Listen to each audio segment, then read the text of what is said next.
Three short tales from the Philippines. Why dogs wag their tails. A rich man in a certain town once owned a dog and a cat, both of which were very useful to him.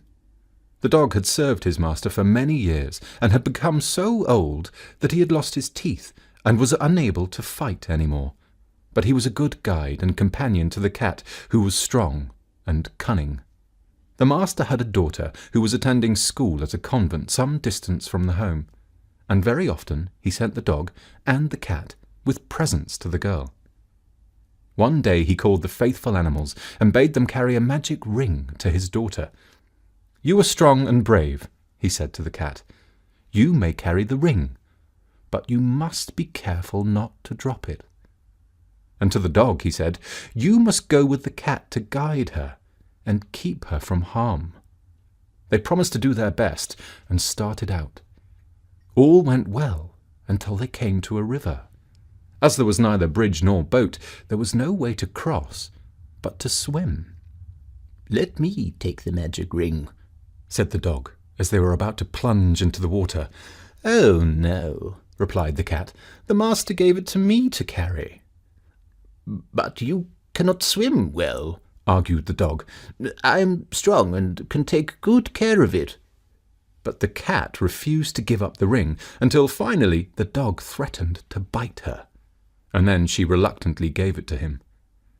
The river was wide, and the water was so swift that they grew very tired, and just before they reached the opposite bank, the dog dropped the ring.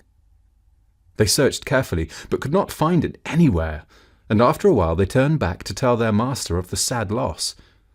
Just before reaching the house, however, the dog was so overcome with fear that he turned and ran away and was never seen again. The cat went on alone, and when the master saw her coming, he called out to know why she had returned so soon and what had become of her companion. The poor cat was frightened, but as well as she could, she explained how the ring had been lost and how the dog had run away. On hearing her story, the master was very angry and commanded that all his people should search for the dog, and that it should be punished by having its tail cut off. He also ordered that all the dogs in the world should join in the search, and ever since, when one dog meets another, he says, "Are you the dog that lost the magic ring? If so, your tail must be cut off." Then immediately each shows his teeth and wags his tail to prove that he is not the guilty one. Since then, too, cats have been afraid of water and will not swim across a river if they can avoid it.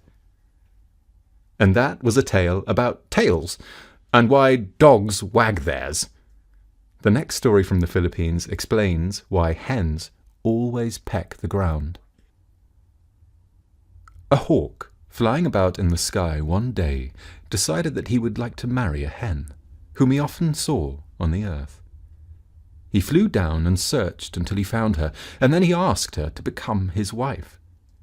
She at once agreed, as long as he would wait until she could grow wings like his, so that she might also fly high.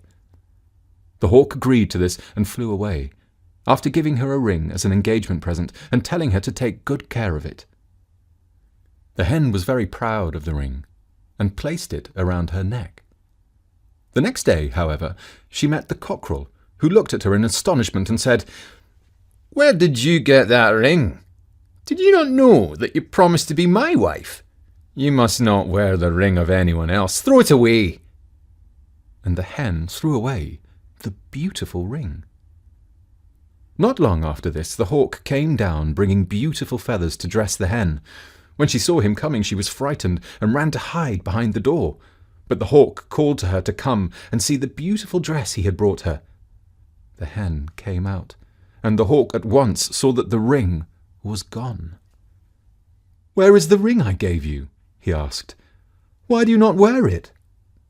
The hen was frightened and ashamed to tell the truth, so she answered, "Oh, sir, yesterday when I was walking in the garden, I met a large snake, and he frightened me so that I ran as fast as I could to the house. Then I missed the ring, and I searched everywhere, but could not find it." The hawk looked sharply at the hen, and he knew that she was deceiving him. Then he said to her, "I did not believe that you could behave so badly. When you have found the ring, I will come down again and make you my wife. But as a punishment for breaking your promise, you must always scratch the ground to look for the ring. And every chicken of yours that I find, I shall snatch away." Then he flew away. And ever since, all the hens throughout the world have been scratching to find the hawk's ring. And that was the story of the hawk and the hen. So now you know that when hens peck the ground, they are looking for a lost ring. The next tale is very short and explains why spiders don't like flies. The Spider and the Fly. Mr. Spider wanted to marry Miss Fly. Many times he told her of his love and begged her to become his wife, but she always refused, for she did not like him. One day, when she saw Mr. Spider coming again, Miss Fly closed all the doors and windows of her house and made ready a pot of boiling water. Then she waited, and when Mr. Spider called, begging her to allow him to enter, she answered by throwing boiling water at him. This made Mr. Spider very angry, and he cried, "I will never forgive you for this, but I and my descendants will always despise you. We will never give you any peace." Mr. Spider kept his word, and even today one can see the hatred of the spider for the fly. And that was the third of our short folk tales from the Philippines.